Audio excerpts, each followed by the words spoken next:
Now, it's been described as the systematic destruction of the countryside. Huge amounts of waste dumped illegally and buried. Well, investigations are now underway at several sites in the southeast of England in efforts to crack down on mass fly tipping. Our correspondent Yvette Austin has the latest. Another lorry arrives to tip its load at Raspberry Hill Park Farm in Iwade. A runway of waste can be seen from our drone. Diggers have clearly prepared the site in what appears to be an organised illegal operation. What we've got here is systematic destruction of a large part of Kent's countryside. It's one of the worst sites I've seen in this country in the last few years. We've got massive processing of illegal waste being dumped there. This is fly tipping on an absolutely epidemic scale. Waste disposal sites require a permit from the Environment Agency or an exemption from needing one. This site has neither. Local people say the tipping has been going on for many months. They're worried to speak out for fear of reprisals. One agreed to be interviewed, but we're not revealing their identity. It's a constant stream of lorries going up there, tipping stuff. Bonfires, we see the black smoke all the time. It's just a regular base of criminality. It's massive, and the amount of stuff they're putting in there day after day after day. We're a large village. We're near a main highway. This isn't hidden away. Nobody can say they don't know about it. According to government land registry records, the site was bought in 2002 for £172,000. However, the BBC has been unable to trace the owner of the site or establish whether they even know about the operation. At first glance, the waste might look like hardcore, but look closer and it's more like a filthy mix of shredded plastics. A lot of the waste for that site is processed, meaning that it is coming out of legitimate sources and ending up being buried in landfill illegally. The Environment Agency told me an investigation into the site is being led by Kent County Council. A spokesman for KCC said, Kent County Council is one of a group of regulatory bodies involved in the Raspberry Hill Park Farm site. The other principal parties are Swale Borough Council, the Environment Agency and the police. The case is being handled on a partnership basis with collective meetings and actions. Meanwhile, the Environment Agency says it's investigating a number of other illegal waste sites across the county. At Borstal, near Rochester, in an area of outstanding natural beauty. At Minster on the Isle of Sheppey, next to the Elmley Nature Reserve and on the edge of a site of special scientific interest. 2 more have been closed down, but the waste still remains. At Hodeswood, near Ashford, a site of special scientific interest, and ancient woodland, where a clean-up has been estimated to cost £10 million. And at Eastchurch on the Isle of Sheppey, where its alleged waste has been tipped over a cliff and it's making its way into the sea. We'd like to see a protocol in place whereby all the authorities, I've just been through earlier, police, EA, Natural England, and local authorities have a system where if this happens, and it will happen again, it's quite possibly happening now as we speak, when it does happen, then there's a system in place and it's you do this, you do that, we do that.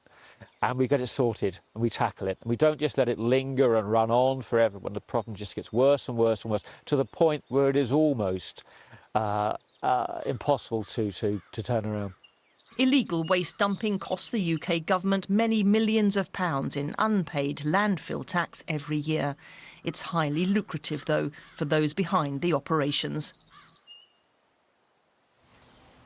Gosh, that report from Yvette Austin. We're joined now by Ollie Harrison, who's a farmer and NFU member, along with Niall Burns, the Chief Executive of Sabrosa Group, which helps councils crack down on illegal fly tipping.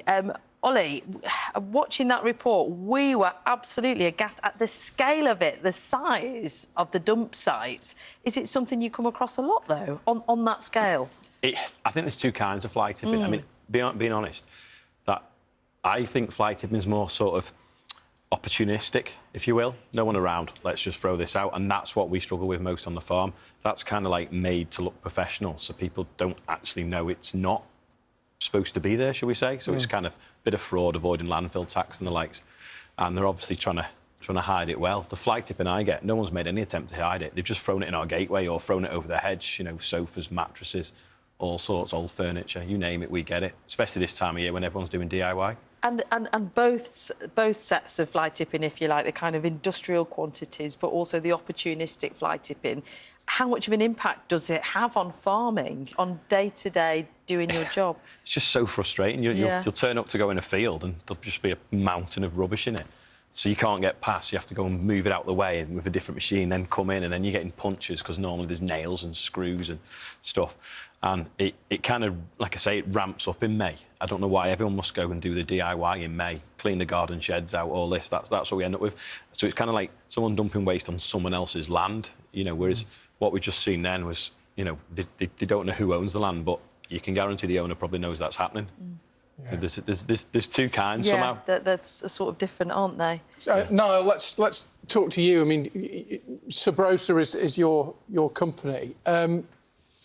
What's the sort of stuff that you come across more often? I think Ollie mentioned it perfectly well. There's the two types. There's the opportunist, and there's more the fraud around the landfill tax. As a business, we're more involved in a larger scale fraud for the landfill tax. And as you can see, you know, there's thought and planning gone into that. Somebody's got heavy plant. It's trying to be disguised as a proper site. So we are traditionally more involved in the larger scale fraud. As you can see, it's a very big scale, that particular site in Kent. And we've come across others like that too. And presumably, if on the larger scale stuff, like the stuff we saw in Yvette's report, where she talked about it being chopped up plastic and everything else, that's been processed somewhere. I don't know about that particular issue there, but would the processing company... I mean, is there more than one person breaking rules here? As I say, I don't know about that particular example, but just generally in the cases that you deal with. Yeah, if I speak generally, this whole area sits within our corporate investigations, and what you'll normally find is there's collusion along the way. This is organised crime. There's money involved, so people are getting bribed to turn their eye to certain procedures which should be in place.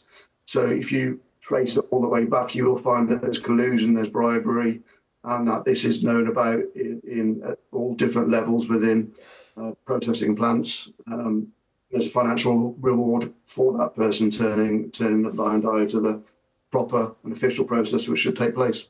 And Niall, we heard in Yvette's report there's an issue with accountability, isn't there? Because it falls between local authorities, sometimes one or two local authorities, but then the police as well. So it's who takes hold of the problem, and I guess that's where you guys come in.